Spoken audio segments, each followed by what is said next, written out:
Aí, fica melhor, né? Quem está lendo os livros? Todo mundo está lendo livro, né? Tá? Esse livro aqui mesmo, por exemplo, ele é muito importante, as informações dele, tá? Fala sobre a família. Olha aí, ó, vamos ver os tópicos aí. É bom que vamos ter sono. Isso, vai falar sobre família, os costumes da família da época, né? A família, a criação, a importância dos papéis aí, na página 5, tem aí o sumário, né? O desenrolar da vida, a geração, o nascimento, a formação, como que era, né, naquela época. O casamento, como que era o casamento judaico, uma instituição sagrada, né?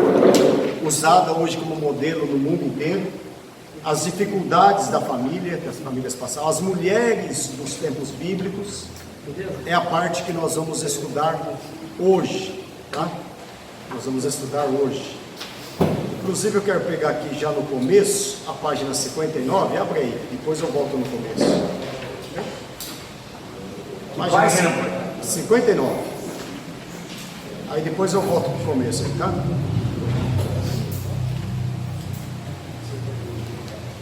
Algo que nós já falamos, e aí vai estar bem esmiuçado, né?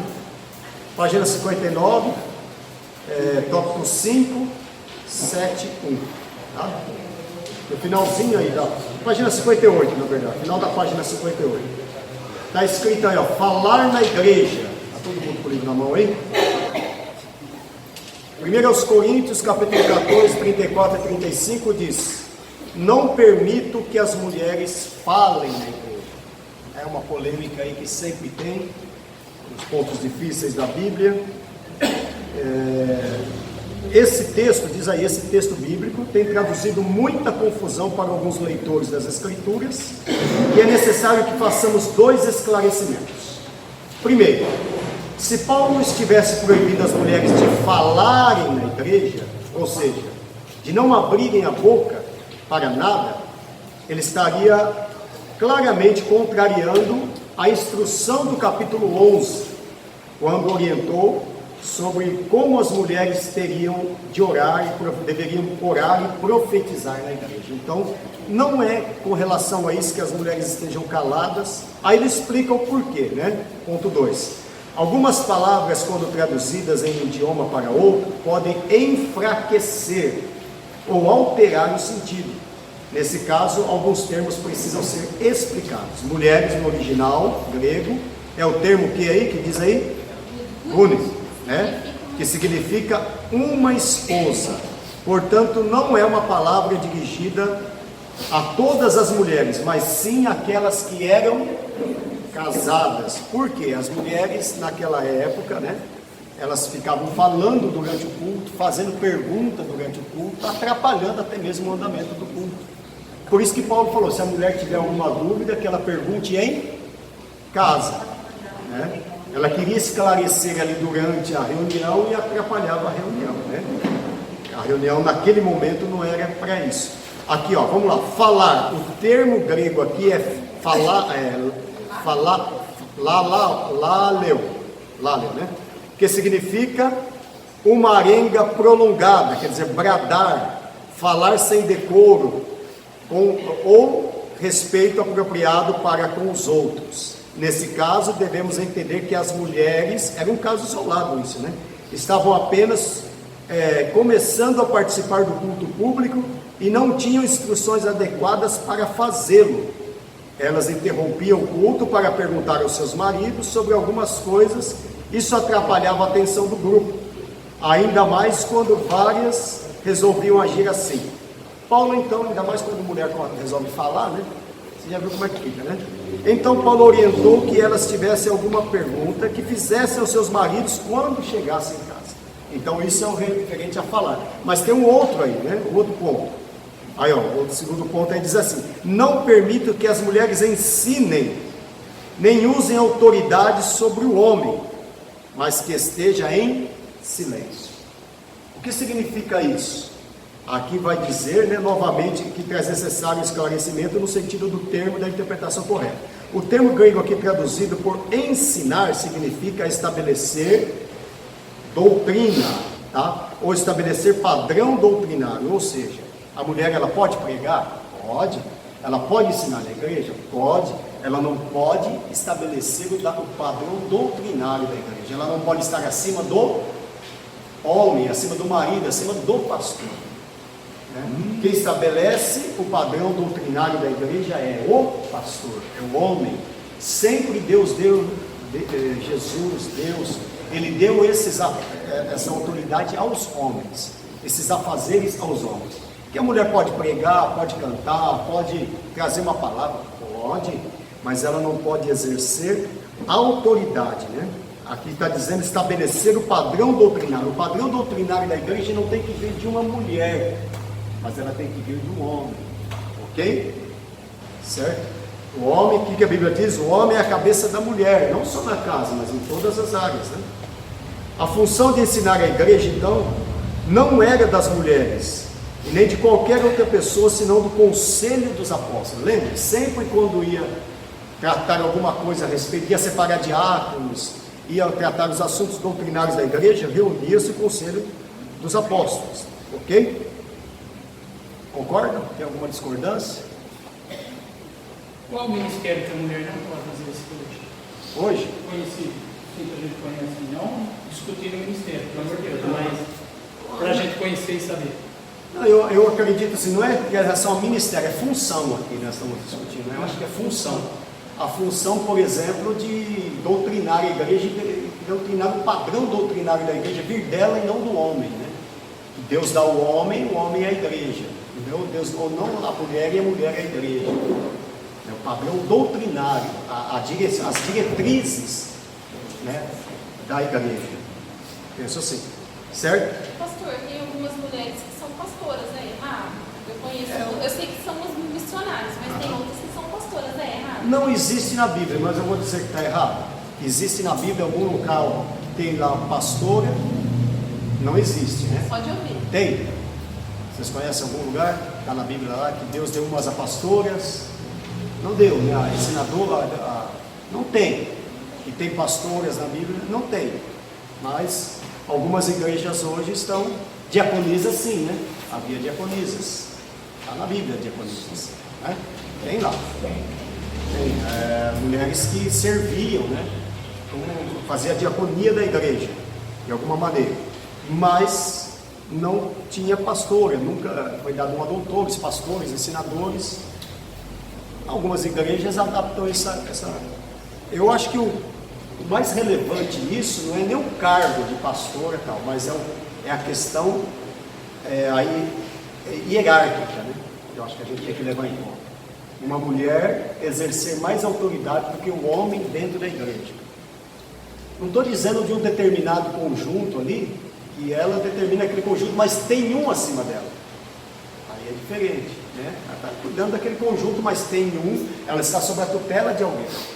Aí eu penso, você vê aquele caso de Débora, Débora falou, não, eu não posso tomar a frente. Você é o rei. Falou, ó, então o povo todo vai morrer. Falou, então, bom, já que todo o povo vai morrer, eu vou fazer o seguinte, eu vou até em frente, mas todo Israel vai saber que foi pela mão de uma mulher, é algo atípico, né? Foi na mão de uma mulher que Israel venceu a guerra. Ou seja, vai ser uma vergonha para você, porque não é a minha função, não é eu que tenho que fazer esse papel. É o que ela estava querendo dizer ali, né? Vamos lá, aí vamos continuar lendo. O termo grego aqui, traduzido ensinar, significa estabelecer doutrina, estabelecer padrão doutrinário. A função de doutrinar a igreja não era das mulheres, nem de qualquer outra pessoa, senão do conselho dos apóstolos. Vejamos em Atos 15, que os apóstolos se reuniram para resolver uma questão doutrinária. Na verdade, a Bíblia alerta sobre o perigo de falsos ensinos, seja qual for que você estiver trazendo. Em 2 Timóteo 2, 17 e 18, Paulo fala sobre Himeneu e Fileto que se desviaram da verdade. Por isso que eles se reuniam para resolver esses problemas, né? Como podemos ver, a Bíblia é um livro que trata de com muita dignidade a mulher. Principalmente Jesus. Jesus foi uma pessoa que tratou com muita dignidade, né? Ele pegou uma mulher lá adúltera, tratou ela bem. A mulher que estava com a vida social também totalmente desregrada, tratou ela bem. A mulher que estava doente, tratou ela bem. Escolheu mulheres para auxiliar no trabalho dele, né? Inclusive ele chamou mulheres para ajudar. Maria Madalena, fala outra aí, Salomé, a própria Maria, Maria mãe de Tiago e tantas outras mulheres, né? Mas para apoiar, fazer principalmente o trabalho na cozinha ali e tudo mais, né? Limpar a casa, lavar roupa. Então eu precisava da mulher, entendeu? Como podemos ver, a Bíblia é um livro que trata com muita dignidade a mulher. Não foi um produto secundário da criação. Nunca foi inspirada no projeto de Deus. Nunca foi dispensado o projeto de Deus e foi dotada de dons tanto quanto os homens, tá? Uma questão de reflexão. O momento feminista diz que a Bíblia é um livro contra as mulheres. É verdade isso? Não, né? Porque usam esse argumento. Como essas ideias podem ser refutadas? Qual deve ser o limite da atuação das mulheres na igreja? Há um limite, né? Eu acredito que há um limite para elas dentro da igreja. Por que elas não podem ser pastoras? Por quê? Chegou atrasado, tá vendo? Esse que é o problema de chegar atrasado no culto.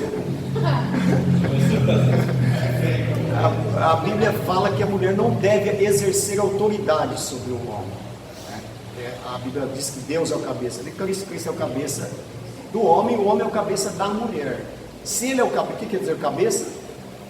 Cabeça é o que exerce autoridade. Se ele diz que o homem é o cabeça da mulher, não podemos inverter esses papéis. Ela é só o pescoço. Que dirige muitas Só vezes. quem dirige. Isso, mas ele continua sendo cabeça. Bom, aqui nós, no começo da nossa lição aí, irmãos, vai falar da família, tá? E o interessante de família é que todo lugar do mundo existe família. A primeira coisa que Deus criou foi o homem e a segunda foi a família. Se você for lá nos tuaregs, sabe os tuaregs, aquele que anda em cima dos camelos lá no deserto? Eles têm uma família. Se você for nos esquimós, lá na Antártida, como é que chama lá? Na Polo Sul, Polo Norte, na Alasca, você vai encontrar os esquimós e os esquimós têm as suas famílias. Então, é por isso que duas coisas que o diabo quer destruir. Primeiro, o homem. Segundo, a família. Ele quer destruir a família, porque destruindo o homem e a família, destruiu toda a sociedade. E uma das formas que ele quer destruir a família é através do casamento homossexual. Por quê? Se ele consegue fazer com que homem pare de casar com mulher, mulher com homem, e fazer com que mulher case com mulher e homem com homem, o que vai acontecer com a sociedade? Não vai gerar filhos, ela vai ser destruída. Ele quer destruir o padrão da família. Porque quanto mais pessoas nascem, mais pessoas que podem ser salvas. E a vontade do inimigo é que as pessoas não sejam salvas. Então, ele quer distorcer a família, quer distorcer o ser humano. Ele quer distorcer com que o ser humano não se pareça com Deus. Na realidade, a necessidade de ter filhos, eles vão ter de outra forma, né? Não é mais consigo, eles podem fazer no laboratório. Sim, já distorcendo a forma natural. Isso, a criança já vai nascer, porque a necessidade de ser pai ou mãe não interfere qual é a sexualidade. Chega um momento que eles vão querer. Então, na verdade, ele está distorcendo a família. Sim. E também torcendo o modo natural da vida e tudo mais, né? Muito bem. Bom, vamos lá. Porque a família é a célula máter da sociedade, né? Então, essa é a verdade. Vamos voltar um pouquinho no Gênesis. Posso pegar mais um trechinho? Onde nasceu a primeira família? No Gênesis, né? Jardim do Éden, Gênesis 2 ali, né? 8. Então, pega Gênesis 2, 8, 12. Abre a Bíblia. Gênesis 2, 8 a 12. Eu quero apresentar, antes de entrar no assunto, mais uma teoria. Eu vou apresentando ao pouco essas teorias, irmãos. Se a gente apresenta tudo na primeira aula, os irmãos falam assim: Esse pastor está desviado. Não, esse pastor está louco. Não, então a gente vai apresentando aos poucos, vocês vão vendo, a gente vai gotejando isso. Há uma teoria. Você lembra dos 4 rios que nós falamos? Vocês guardaram? Hã? Como é que é? Tigre, Eufrates, não. Tinha um que saía aqui, ó, ele sai daqui e vai até no mar vermelho, o rio Gihon, certo? Corta todo o deserto de Judéia. E tem um outro rio, que é o rio Pison. Qual é a teoria que eu quero apresentar para vocês? Vamos lá. Acharam aí Gênesis 2:8?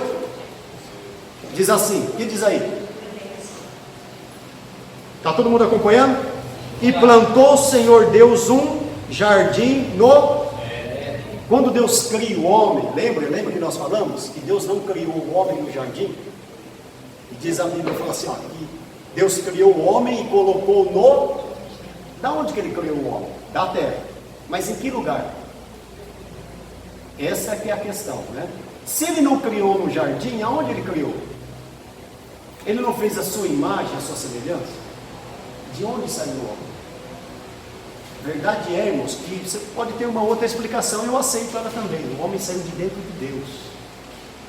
A Bíblia fala que ele é a sua imagem e a sua semelhança. Deus arranca o homem de dentro dele. Ele forma o homem no pó da terra, tira de dentro dele, formou ele, soprou nele o fôlego de vida e diz a Bíblia, colocou o homem no jardim. E pegou o jardim e colocou no Éden. Então lembra que nós falamos que o Éden é um pedaço do céu que Deus coloca sobre a face da terra? Agora tem outra coisa aí que nós precisamos entender. Aparece aí nessa história aqui um rio. Um rio. Olha o que diz a Bíblia aí. E plantou o Senhor Deus um jardim no Éden, da banda do Oriente, e pôs ali o homem que ele tinha formado. Aí que ele colocou o homem ali, concorda? E o Senhor fez brotar da terra todas as árvores à vista, era boa para a comida. E a árvore da vida pôs no meio do jardim, e a árvore da ciência do bem e do mal. Agora veja aí o que diz aí agora, ó. E saía um rio do Éden para regar o jardim. Aí fala de um rio. E você vai ver que este rio não é nenhum dos citados aqui, porque esse daqui vai ser citado depois. Então a Bíblia vai falar de um rio, ok?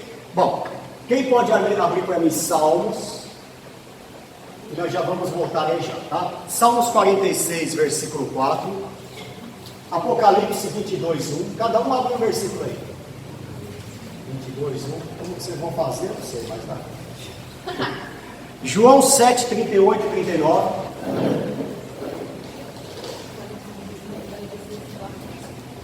João 7, 38 e 39. Joel 2,8. Joel 2,8. Tito 3, 5, 6.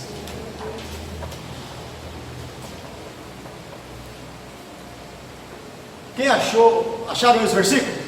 Na minha fala que nascia um rio. Nascia um rio, né? Do Éden, depois dividiu em 4. Isso, nascia um rio do Éden. O Éden não é o jardim, lembra? Da onde nascia o rio?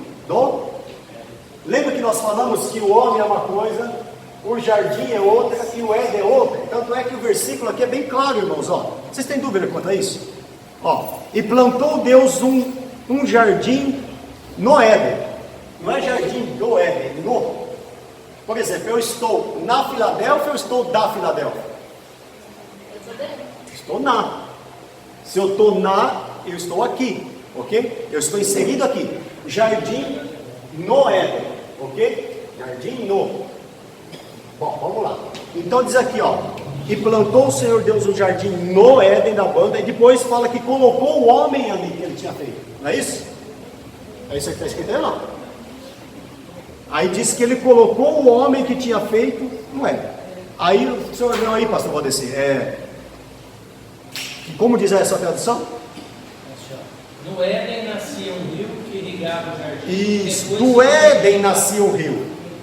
Do Éden. Do Éden, lembra que nós falamos que o Éden é uma atmosfera, que depois Deus devolve ela para o céu? Agora veja bem, esse rio ele saía do Éden, não saía do paraíso, da terra, do local ali. Concorda? Não é isso que está dizendo? Tá. Aí vem a teoria. Primeiro, e esse rio é um rio celestial. Teoria, tá? Quando fala teoria, você pode concordar ou não, tá?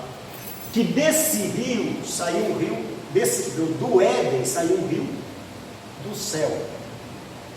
E esse rio ele fazia o que? Ele ia para onde? Olha para onde ele ia. Ó como ele tem distinção desses 4 rios. Você vai ver que esse rio aqui, ó, ele faz distinção desses 4 rios. Quer ver? Ó, saiu um rio do Éden para regar o jardim. E dali se dividia e se tornava em 4 braços. Ou seja, esse rio, saiu do Éden, ele saía e se dividia em 4. Aí vai falar o nome desses 4 braços da Bíblia. Então esse rio é outro. Que rio é esse? A pergunta para mim e para vocês é: que rio é esse? Pastor Marinho, o senhor toma muito ali, me discorda. Tá, vamos para a teoria então. Teoria, tá? Vamos para a teoria para a gente passar para frente. Olha, continua lendo aí. E o nome do primeiro rio era Pison. Aí que vai dizer, aqui ó: e este rodeava toda a terra de Havilá, onde há ouro. O que mais que tem? E o ouro dessa terra é bom. E há ali também o que? Bidélio e pedra de sardônia. Esse aqui é um diferenciado. Iônix, né? Ou sardônia e ônix é a mesma pedra.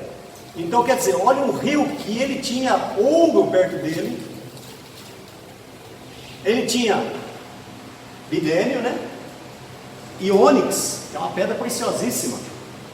Por onde esse rio passava? É um rio normal?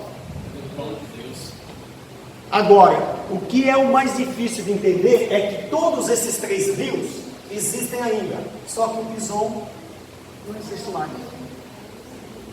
Nunca se achou o Pison. E agora? Como é que a gente faz, pastor Cícero, o Pison? Pega os 3 e dividir para mais prazo. Aí, olha como a Bíblia corrobora muito isso, irmãos. É teoria, hein? Tá? Quem pode ler Salmo 46, versículo 4? Há um rio cujas correntes alegram a cidade de Deus. Santuário das moradas do Altíssimo. Deus está no meio dela, não será abalado. Apocalipse 22, 1. João viu alguma coisa lá no céu. O que ele viu? E mostrou-me um rio puro de água da vida, claro como um cristal, que prosseguia do trono do Cordeiro. Um rio, fala de um rio também, lá no céu, ok? João 7, 38 e 39. Jesus com a mulher samaritana. Quem vem em mim, como diz a Escritura, do seu interior fluirão rios de água viva. Ele estava se referindo ao Espírito, que mais tarde receberiam os que nele crescem. O homem não estava no jardim, irmãos? O homem não pecou e foi lançado fora do jardim? Deus está falando: eu vou restituir o jardim de novo para vocês. Não falou? Hoje mesmo estarás comigo no paraíso. Lá no paraíso não tinha um rio. Ele falou: há um rio, existe um rio. E esse rio vai começar aqui, fluindo dentro de vocês. Por quê? Aqui na terra nós já estamos vivendo o paraíso. A Bíblia diz assim: não procureis o reino de Deus, ele aqui, ele ali. O reino de Deus está dentro de vós. Há um rio cujas correntes alegram a cidade. Há um rio que flui da nossa alma. E quando chegar no céu, nós vamos encontrar o rio. João disse: eu vi um rio que saía do trono de Deus de água cristalina. Está entendendo? Vamos lá. Aí Joel 2,28 prometeu isso. O que diz Joel 2,28? Depois disso, o que diz? Joel 2,28. Vocês deixaram Joel para trás? E acontecerá depois que derramarei. Pega aí, ó. Agora você entendeu o significado da palavra derramar? Eu estou com um copo d'água, estou enchendo um copo de água. E ele derramou. O Espírito Santo não é uma pessoa? Como se derrama uma pessoa? Em forma de um rio. Derramarei do meu espírito sobre toda a carne. O rio, né? Você lembra de Ezequiel? Ezequiel mediu 1000 côvados, não foi? Ele mede e ali tinha um rio, não é isso? Eu acho que Ezequiel 37, não lembro agora. 47, né? Ele mede, vem a minha cabeça agora, 1000 côvados. De onde saiu esse rio? Saía do trono. E aonde esse rio ia passando, ia trazendo vida. Um lugar que estava seco, tinha árvores. Um lugar que não tinha peixe, tinha peixe. Um lugar que estava morto, trazia vida. É o que esse rio vem trazer, vida. Tá certo? Aqueles que estão mortos. Tito 3, 3. Só que tudo isso que foi prometido, Paulo fala para Tito assim, olha, isso se cumpriu. Tito capítulo 3, versículos 5 e 6. O que diz? 3, versículos 5 e 6. Paulo. Quem pode ler? Não por obras de justiça, Isso. por nós, mas segundo sua misericórdia. Ele nos salvou mediante o lavar regenerador e renovador do Espírito Santo. Ó, lavar, o que é que lava? A água, a palavra, regenerador e renovador do. E ele fez o quê? Ele derramou sobre nós ricamente por meio de Jesus Cristo, nosso Salvador. Quem que trouxe o rio de volta, irmãos? Jesus. Jesus disse, olha, um rio, se você crê em mim, vai nascer um rio dentro de você. Que rio é esse? Aquele rio que eles perderam lá no jardim, eu vou trazer de volta para vocês. Vocês perderam ele no jardim. Por causa do quê? Por causa do pecado. O pecado afastou vocês. Mas eu vim, Jesus disse, eu vim derramar esse rio de novo. E esse rio hoje chama-se Espírito Santo em nossas vidas. Restaurar, regenerar. Para quê? Para onde estava triste, aonde estava sem vida, onde estava morto, o rio trazer vida de novo. Nossa. Entendeu? Voltar a trazer vida. Amém? Deu para entender? Agora nós vamos entrar no Adão e Eva, era só